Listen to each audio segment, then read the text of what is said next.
प्यारा नाम है प्रभु का प्यारा नाम है राधे गोविंदा मन भजले हरि का प्यारा नाम है गोविंदा मन भजले हरि का प्यारा नाम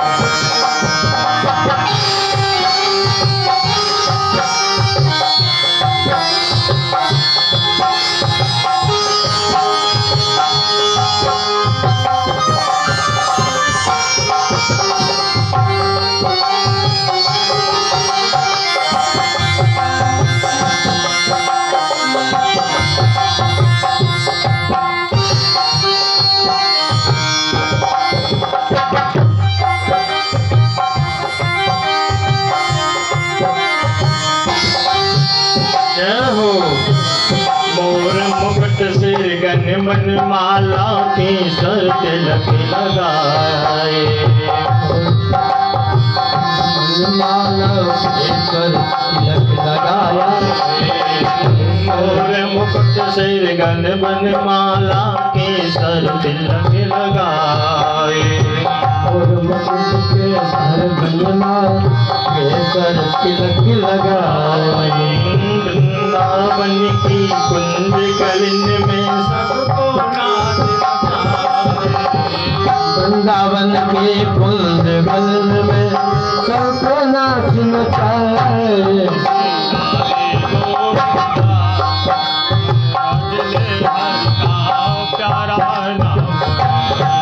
श्री राधे गोविंदा मन भजले हरि का प्यारा नाम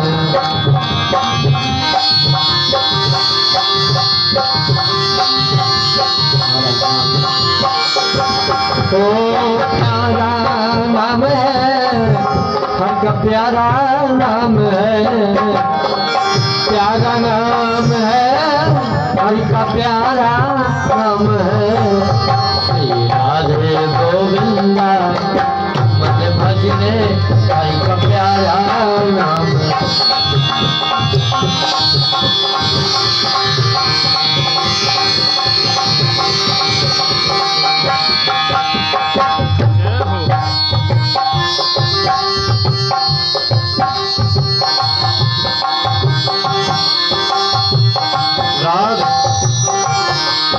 राधे गोविंदा भजले हरि का प्यारा नाम है श्री राधे गोविंदा मन भजले हरि का प्यारा नाम है राधे गोविंदा भजले हरि का प्यारा नाम है तो प्यारा नाम है प्रभु का प्यारा नाम है प्यारा नाम है हरि का प्यारा नाम है राधे गोविंदा मन भजले हरि का प्यारा नाम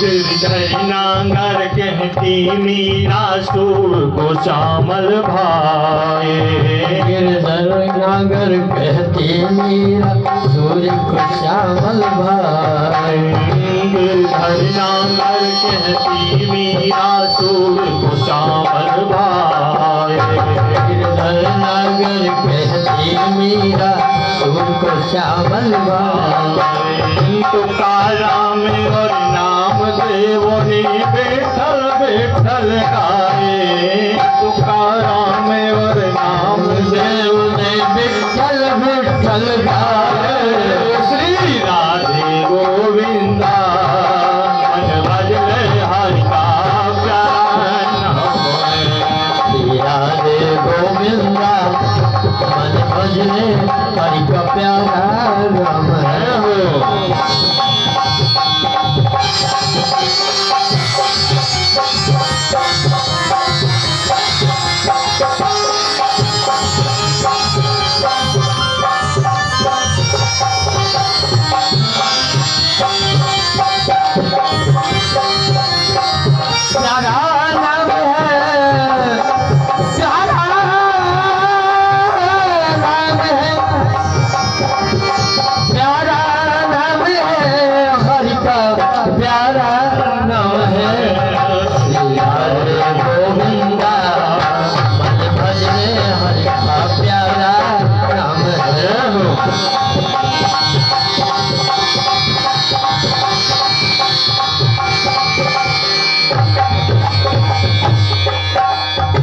यमुना किनारे धेनु चरावे माधव मदन मुरारी।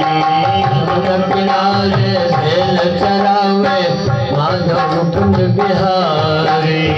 यमुना किनारे धेनु चरावे माधव मदन मुरारी। यमुना किनारे धेनु चरावे माधव मदन मुरारी।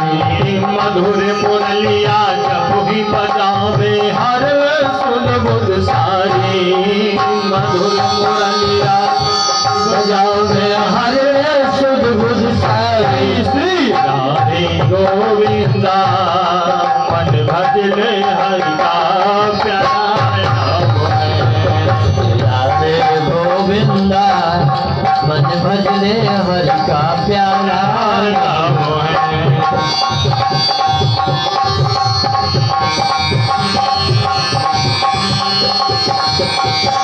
वो प्यारा नाम है हरि का प्यारा नाम है। श्री राधे गोविंदा मन भजले हरि का प्यारा नाम है।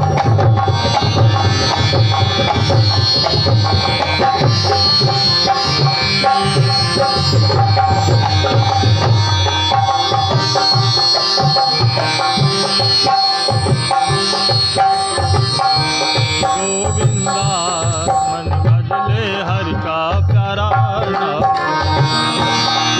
श्री राधे गोविंदा मन भजले हरि का प्यारा नाम है। श्री राधे गोविंदा मन भजले हरि का प्यारा नाम है।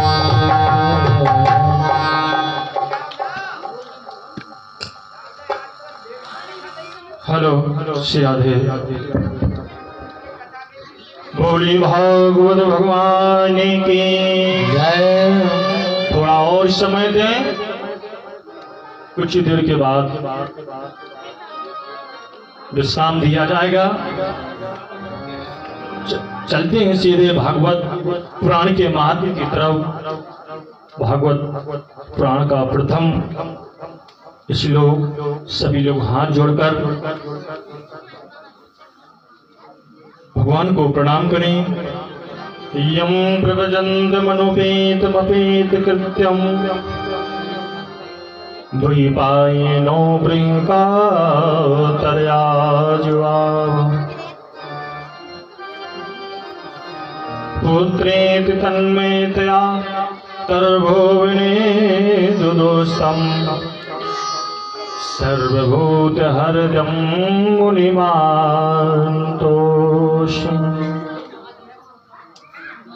जो किसी भी भगवत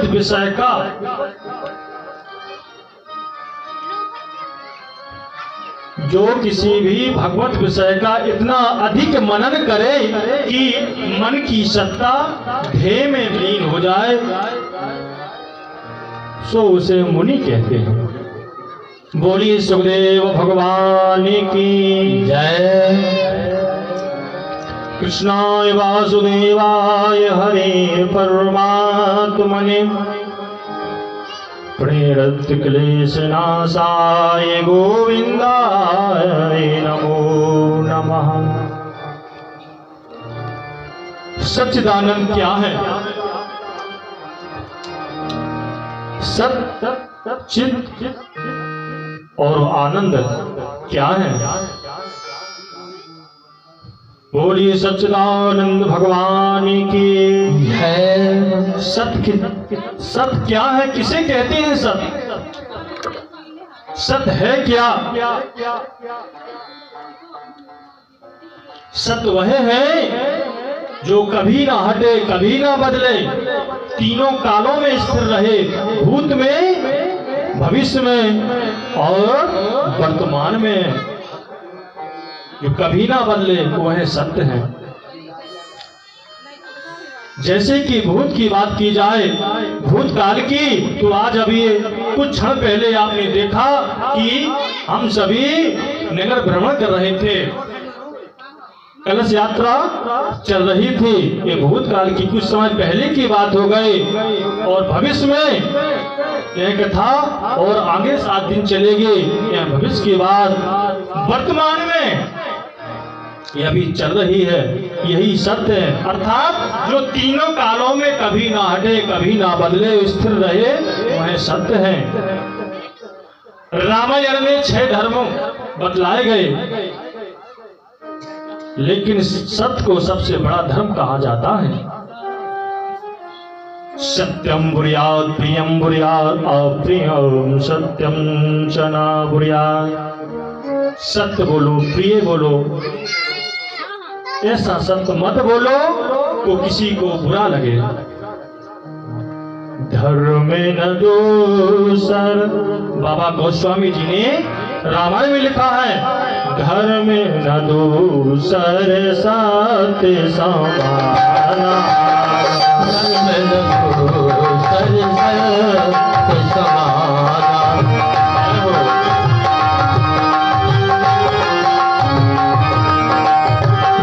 धर्म में न दोसर सत्य समाना। धर्म में न दोसर सत्य समाना। आगम निगम पुराने बखाना। आगम निगम पुराण बखाना।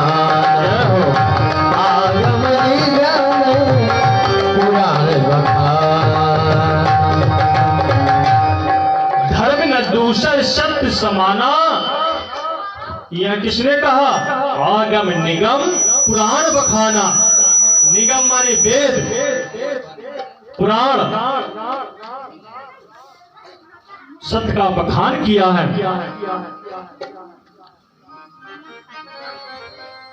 सत्य की महिमा साक्षात सत्य एक रूप से भगवान का ही स्वरूप माना जाता है, सच्चिदानंद। अब दूसरे नंबर पर क्या? चित्त। ये तो थी सत्य की बात। फिर दूसरे नंबर पर आता है चित्त। चित्त क्या है? चेतनता, जागृति। जो चलते फिरते हैं वो चेतन जागृत है। जैसे हम 10 लाख की गाड़ी अपने घर पर लेकर आए, गाड़ी को रोज साफ करें, उसकी आरती भी करें, सब कुछ करें, लेकिन जब वो 100 की स्पीड से आएगी, आप भले ही उसके ड्राइवर हो, मालिक हो, आगे खड़े हो, वो एक पल भी नहीं सोचेगी कि ये मेरा मालिक है या मेरा ड्राइवर है। सोचेगा? नहीं सोचेगा। क्यों? क्योंकि वो चेतन नहीं है और जड़ है। जहां जागृति नहीं, चेतनता नहीं, जड़ वस्तु में कोई चीज होती ही नहीं है। घर में पला हुआ पशु, एक कुत्ता, वो आपका विचार करेगा। यदि कोई बाहर से आता है तो कुछ ना कुछ संकेत कर देगा, क्योंकि उसे पता है कि ये मेरा मालिक है, ये मेरा घर है। उसमें जागृति है, चेतनता है। यही जड़ और चेतन में फर्क होता है। तीसरे नंबर पर आता है सत चित। तीसरे नंबर पे आनंद। क्या है आनंद? डल्लभ के गद्दों पे विश्राम करना या सोना, क्या उसे आनंद कहते हैं? या रसगुल्ले खाना, उसे आनंद कहते हैं? बड़ी बड़ी इंडस्ट्रियां, फैक्ट्रियां चलाना, उसे आनंद कहते हैं? नहीं। आनंद तो वह परमात्मा का स्वरूप है जिसकी बिंदु भी किसी को प्राप्त अगर हो जाए तो वो भव से पार हो जाता है। कोई भी कार्य किया जाता है तो आनंद को साथ लिया जाता है। जिस समय भगवान पुरुषोत्तम श्री राम गंगा पार कर रहे थे, केवल कठोरा पानी लेकर के आता है, तो बाबा गोस्वामी जी ने बड़ा सुंदर लिखा, उमंग से, आनंद से, उत्साह से जो कार्य होता है वो सफल होता है। आनंद होना ही चाहिए, चाहे घर में बेटी की शादी हो या लड़की की शादी हो, भागवत हो, जहाँ पर आनंद होता है वहाँ पर परमानंद होता है। परमानंद वही भगवान के स्वरूप हैं। बाबा गोस्वामी जी ने लिखा है, केवल जिस समय पानी का कठोरा लेकर के आता है प्रभु श्री राम के चरण पखारने के लिए, आती आनंद उमगी अनुरागा, चरण सरोजे पखारने आगा, चरण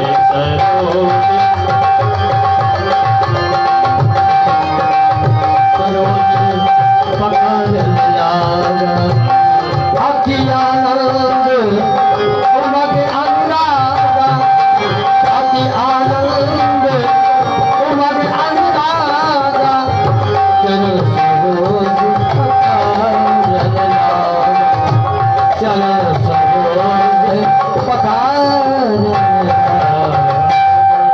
जय श्री राधे। ये सच्चिदानंद की व्याख्या। बोलिए सच्चिदानंद भगवान की जय हो। फिर भोजन, अहम वैश्वानरो भूत्वा प्राणिनां देहमाश्रिता, प्राणपान समायुक्ता पचाम्यन्नं चतुर्विधम्।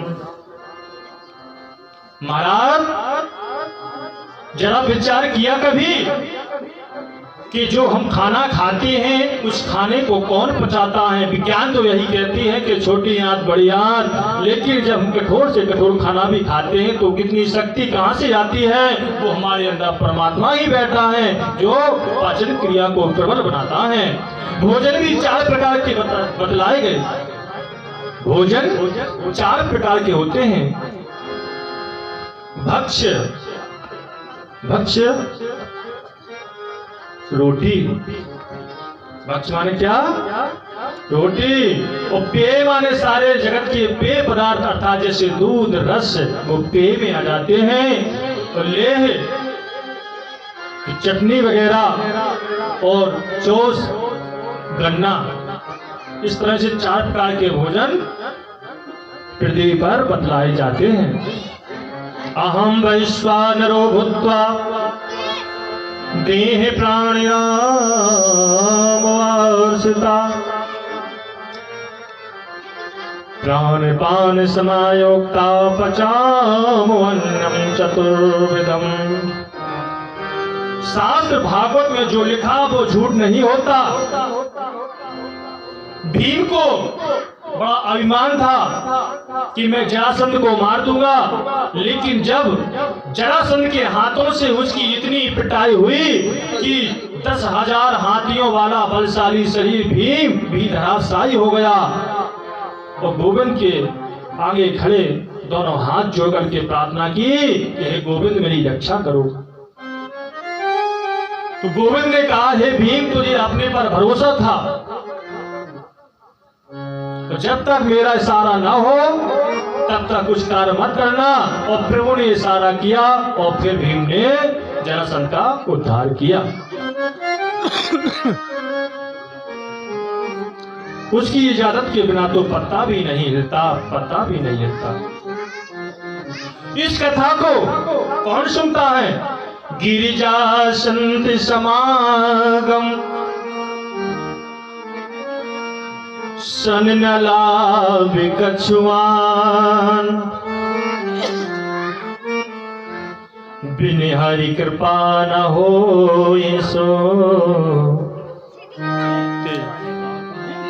गावहि वेद पुराण।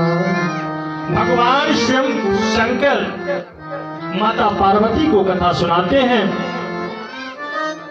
माता पार्वती को कथा सुनाते हैं। और ये तो कैलाश पर होता है, लेकिन विष्णु लोक वैकुंठ में क्या होता है? यदा लक्ष्मी स्वयं भक्ता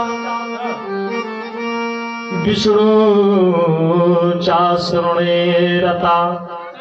माता लक्ष्मी भी कभी कभी कथा भगवान विष्णु को सुनाती हैं और भगवान विष्णु भी माता लक्ष्मी को कथा सुनाती हैं। तभी तो बैकुंठ में एकांत जगह पे रहते हैं और हजारों साल उनका इस तरह से सत्संग चलता रहता है। और कौन सुनता है कथा को? अनंत बनवन श्री हनुमान जी लाल जी महाराज, जहां पर उनकी हर गांव में चौकी लगी रहती है। रामचरित्र सुनबे के रसिया, राम लखन सीता मन बसिया।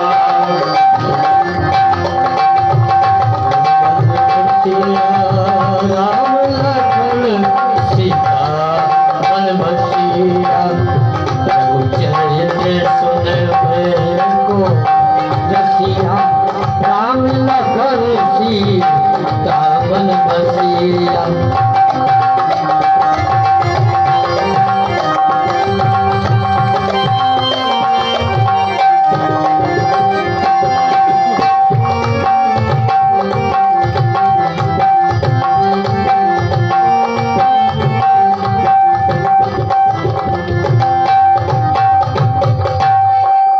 चरित्र सुनबे के रसिया, श्री हनुमान जी महाराज भी इस कथा को सुनते हैं। दुनिया वालों को रस मिलता है संसार के व्यंजनों में, लेकिन मेरे बप्पा को रस मिलता है प्रभु की कथा में। रामचरित्र सुनबे के रसिया, वो रसिया हैं। और जिस समय माता सीता अशोक वाटिका में अशोक वृक्ष के नीचे है कोई बैठ जाए तो दुख दूर हो जाते हैं, तभी उसका नाम अशोक, जहां पर कोई शोक ना हो अशोक कहते हैं। लेकिन माता सीता महीनों रही लेकिन शोक दूर नहीं हुआ। लंका की सोने की नगरी में रही लेकिन दुख दूर कब हुआ? जब मेरे हनुमान जी महाराज की कृपा हुई,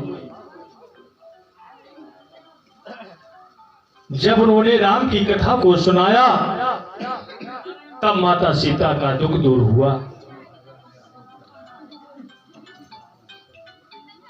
जब तक प्रभु की कथा अगर सुनने को ना मिले तो समझना चाहिए कि जीवन में सबसे बड़ा दुख यही है, इससे बड़ा और दुख और कहीं नहीं है। कि किसने कहा? श्री हनुमान जी महाराज कह रहे हैं, कहे हनुमंत विपत प्रभु सोई, जब तब सुमिरन भजन न होई, जब तब सुमिरन भजन न हो। कहे हनुमंत विपत प्रभु सोई, जब तब सुमिरन भजन न होई,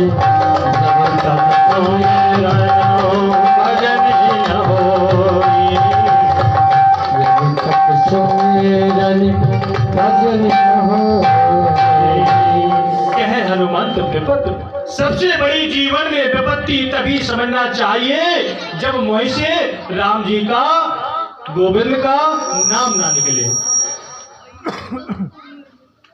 हमारे पास रहने के लिए मकान ना हो, खाने के लिए भोजन ना हो, पहनने के लिए वस्त्र ना हो, ये तो संसार की दुख है। लेकिन सबसे बड़ा दुख क्या है? जब तब सुमिरन भजन ना होए, जब प्रभु का नाम मुख से ना निकले, सबसे बड़ा दुख वही माना जाता है। सीता मैया का दुख दूर कब हुआ था? मैं बता रहा था कि राम नाम जब बरे नहीं लागा, राम नाम जब बरे नहीं लागा, सुनता है सीता करे दुख भागा, सुनता है सीता कर दुख भागा।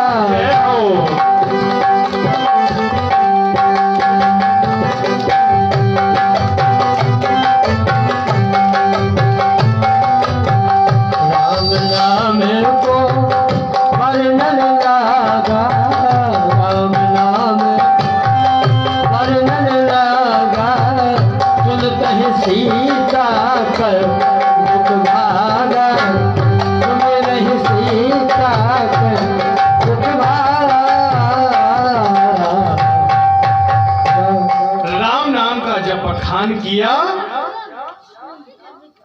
हमारे हनुमान जी महाराज वृक्ष पे चढ़ करके जब बखान को किया राम के नाम का, तब माता सीता का दुख दूर हुआ।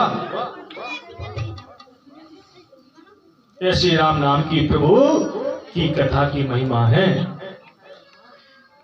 सब संसार में जितने भी लोग हैं सबको दुख मिले, लेकिन माता सीता जैसा दुख किसी को आज तक नहीं मिला। क्यों? सबको दुख मिले, माता सीता। अच्छा, इतने व्यक्ति यहां बैठे हैं, किसी भी व्यक्ति ने आपने सुना कि उस व्यक्ति ने अपनी चिता स्वयं बनाई हो? बनाई नहीं, किसी ने बनाई होगी चिता, लेकिन माता सीता ने लंका में क्या मांगा था? अपनी चिता बनाई थी, चिता। अभई न आवत एक उतारा। इससे बड़ा दुख और क्या हो सकता है?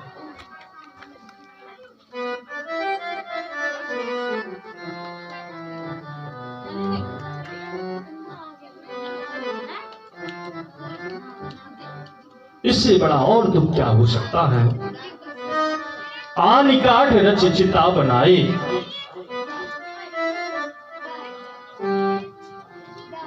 रोती जा रही चिता बनाती माता के सीता को इतना दुख है। लेकिन जब श्री हनुमान जी ने कथा को सुनाया, प्रभु के नाम की महिमा को सुनाया, तब उनका दुख दूर हुआ।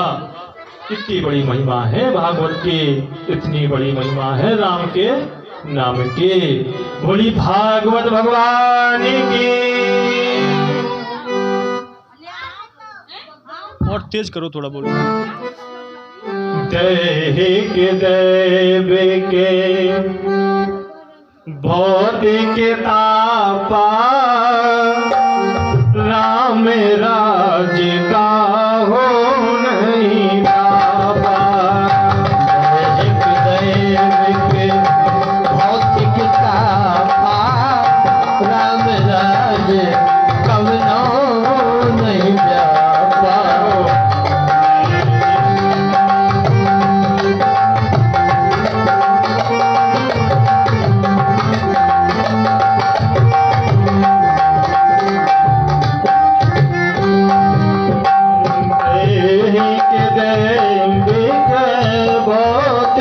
तापा, राम राज नहीं का हो जापा।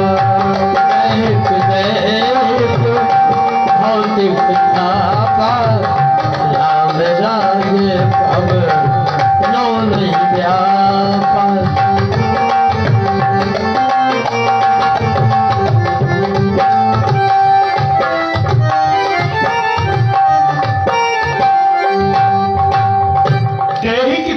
भौतिक तीन प्रकार के ताप रामायण में भागवत में बतलाए जाते हैं। दैहिक क्या? जो शरीर से कष्ट होता है उसे दैहिक ताप बोला जाता है।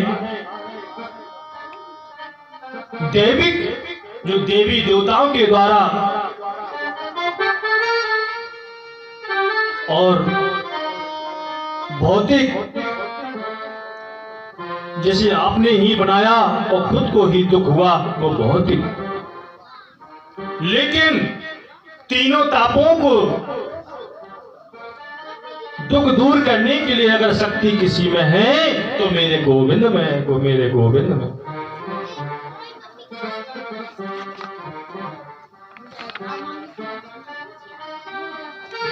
दुनिया में कितने भी दुख आए और जीभा पर अगर प्रभु का नाम हो और सत्संग संतों का संग मिला हो तो जीवन बदल जाता है, जीवन बदल जाता है। महाराज किसी का जीवन बदला। एक दाने मिसाय सोन के दया ऋषियों मलह। एक समय नेमी सारण के क्षेत्र में शौनक आदि इत्यादि 88,000 मुनि एकत्र हुए और उनका समागम हुआ। काहे के लिए? हरि चर्चा के लिए, कथा सुनने के लिए। और सूत जी महाराज रोमहर्षण के पुत्र वो सुनाने के लिए तैयार हुए। 1000 वर्ष तक कथा सुनाई और 88,000 मुनियों ने कथा को सुना नैमिषारण्य क्षेत्र में। प्रश्न उठता है कि नैमिषारण्य क्षेत्र किसे कहते हैं, वहीं पर कथा क्यों सुनाई। एक समय भगवान विष्णु ने अपने चक्र को छोड़ा और कहा उन सरकारियों ऋषियों से कि जहां पर मेरा चक्र जाकर के रुक जाए वहीं पर स्वर्गादि ऋषियों आप कथा को सुनना। जहां पर चक्र की नेमी रुकी तभी से नैमिषारण्य क्षेत्र कहा जाने लगा। बोलो नैमिषारण्य धाम की जय। 1000 वर्ष तक सूत जी ने कथा सुनाई नैमिषारण्य क्षेत्र में शौनकादि ऋषियों को।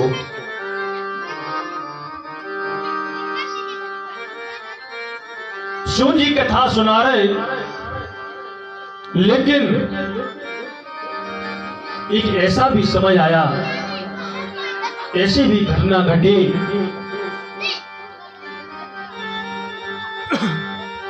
ऐसी भी घटना घटी कि भक्ति रोती। कलयुग के आने के बाद भक्ति रोती है। ज्ञान वैराग उसके पुत्र हैं, वो भी रोते हैं, बिलखते